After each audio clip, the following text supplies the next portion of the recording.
신앙생활을 열심히 하는 한 자매님의 사연입니다. 나는 어려서부터 꿈이 많은 아이였다.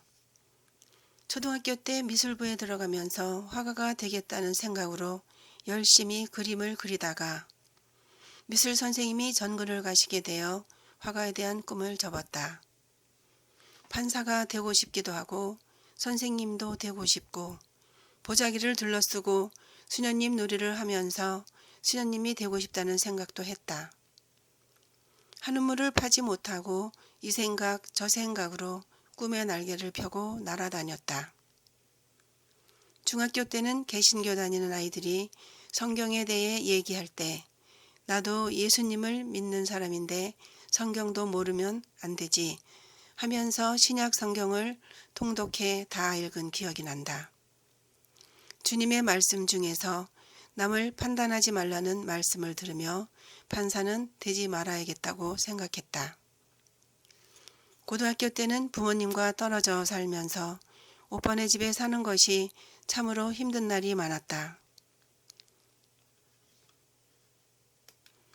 하루는 단순하고 명랑하게 살았던 시절과는 다르게 죽고 싶다는 생각을 하면서 땅만 보고 걷다가 달려오는 덤프트럭에 큰 사고가 날 뻔한 일이 있었다. 아, 죽을 뻔했네 하는 말이 나도 모르게 입 밖으로 나왔다. 그리고 하느님께 감사 기도를 드렸다. 나에게 다시 주신 소중한 생명, 주님을 위해서 살기로 하고 수녀가 되기로 이때 결심했다. 여러 가지 꿈들이 많았지만 그 이후로는 주님께 나를 봉헌해야겠다는 생각으로 가득했다. 고등학교를 졸업하고 회사원이 되어서 성소자 모임을 다니게 되었고 결국 수녀의 길로 입회하게 되었다. 참으로 기쁜 봉헌 생활이 계속 이어지기를 바랬으나 건강이 나빠지고 잦은 병원 출입을 하게 되었다. 수련장님의 권유로 일단 건강을 챙기기로 하고 퇴회하였다. 다시 주님의 부르심을 기다리면서 선교회에 입회하여 16년이라는 긴 시간을 살기도 하고 다른 동정녀들의 공동체에 들어가 6년을 더 살았으나 내가 결국 선택한 길은 평신도의 삶이었다. 독신으로 살면서 주님을 섬기는 삶을 살아야겠다는 생각에는 변함이 없었다. 24년이라는 짧지 않은 신앙으로 내 몸은 체화되었으니 세속에서의 내 영혼은 어느 곳에도 안주할 수 없는 방황하는 영혼이었다. 성당 자매님의 권유로 프란치스코 재석회에 나가게 되었다. 그러던 어느 날 본당 사목회장님의 권유로 맞선을 보게 되었다.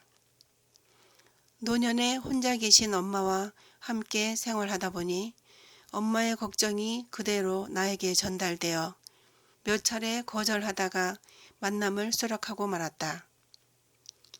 약속 날짜를 잡고 회장님 내외와 엄마와 나 그리고 지금의 남편이 된 그 사람과 그 사람의 여동생 이렇게 6명이 함께 만났다.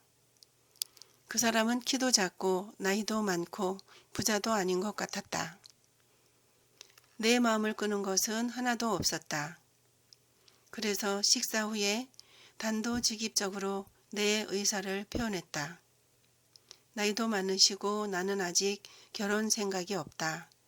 억지로 한번 나온 것이니 그리 아시라고 하자 어떻게 하느님을 믿는 사람이 하느님께 기도도 안 해보고 이런 결정을 하느냐. 기도해보고 그 다음에 답을 달라고 하는데 속으로 뜨끔했다. 지금껏 수도 생활을 해왔고 나름대로 봉헌 생활을 한다고 하면서 살아온 내가 무슨 일을 결정하면서 기도도 하지 않고 결정을 내리냐는 말에 나도 모르게 알겠다고 기도해보고 연락 주겠다 라고 말한 후 다음날부터 9일 기도에 들어갔다. 9일 기도가 끝나는 날은 원죄 없이 잉태되신 성모님 대축일이었다. 나에게 새로운 길을 어떻게 열어주실지 모르는 일이었기에 열심히 기도했다. 대축일 미사를 드리러 성당에 갔다. 미사를 드리면서 주님, 제가 어떻게 살아야 합니까? 제발 응답을 주세요.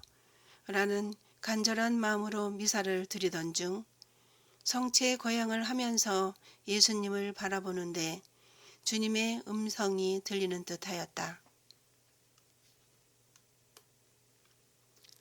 내 이름을 다정하게 부르며 편안하게 살아라. 네가 행복해야 나도 행복해단다. 라는 말씀에 나는 너무나 깜짝 놀랐다. 그동안 나 스스로를 자유롭지 못하게 올가맨 독신의 사슬을 풀어주시는 것 같았다. 나를 포근하게 감싸주는 뜻 평화로움으로 가득하여 감사기도 드렸다. 성체를 받아 모시고 자리로 돌아오는데 뜨거운 눈물이 주체할 수 없을 정도로 흘러내렸다. 내가 결혼을 해도 주님께서 싫어하지 않으실 것이라는 생각. 내가 행복하게 사는 것이 주님이 좋아하신다는 생각이 들었다. 맞선을 본 그 사람은 주님께서 성모님을 통하여 나에게 보내주신 사람이라는 생각이 들었다. 결혼해야겠다고 생각했다. 집으로 돌아와 전화를 했다. 여보세요 라고 말하자 내 말을 듣기도 전에 그는 집에 벽지를 새로 도배했다고 하면서 다시 만나자고 했다. 두 번째 만나는 날 그는 꽃다발과 묵주반지와 책과 장갑을 사들고 왔다. 그는 서울에 살았고 나는 충청북도 오창에 살았기 때문에 자주 만날 수 있는 형편이 아니었다. 두 번째 만남에서 그가 프로포즈를 했고 나는 수락을 했다. 너무 경솔한 결정이 아니었냐고 하면서 주변 가족들이 말렸으나 나는 주님께서 허락해주는 사람 같다고 하면서 나이 차이가 나도 결혼하겠다고 했다. 오빠들과 언니는 네가 결혼할 거라고 했으면 더 젊고 능력 있는 사람을 중매했을 텐데 하며 아쉬워하며 믿기지 않는다고 했다. 나이 차이는 13살. 그래도 나는 괜찮았다. 5번 정도 만나고 나서 3개월 만에 결혼식을 올렸다. 주변에서 다들 놀라고 반대하였으나 엄마는 회장님이 주선한 것이니 괜찮을 것이라고 믿으셨다. 우리는 서로 시간이 맞지 않아 너무나 바쁘게 결혼 준비를 했다. 가나 혼인교류를 받고 2013년 3월 2일에 프란치스코의 작은 수도원 성당에서 혼인성사로 결혼식을 올렸다. 지금 생각해봐도 어떻게 이런 중대한 일이 이렇게 빨리 이루어졌을까 이해되지 않지만 며칠 있으면 벌써 9주년을 맞이하게 되는 지금 우리는 주님 안에서 너무나 행복하게 살아가고 있다. 직장 때문에 매일 함께 있지 못하니 뒤늦은 연애를 하는 마음으로 더더욱 애틋하다. 그 사람은 환갑에 나는 48세. 세상 눈으로 보면 이해하기 힘들겠지만 우리는 행복하다. 주님께서 아이를 주시길 바랬지만 아직 소식이 없고 아브라함의 믿음으로 살아보려고 한다. 우리는 세상의 욕심으로만 살지 말고 이웃과 나누고 봉사하면서 주님 보시기에 예쁜 생활하자고 오늘도 함께 얘기하며 매일매일 기쁘게 생활한다. 주님과 성모님께 감사드린다. 주님 찬미와 영광 받으소서.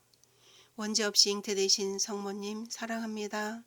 저희를 위하여 빌어주소서. 아멘.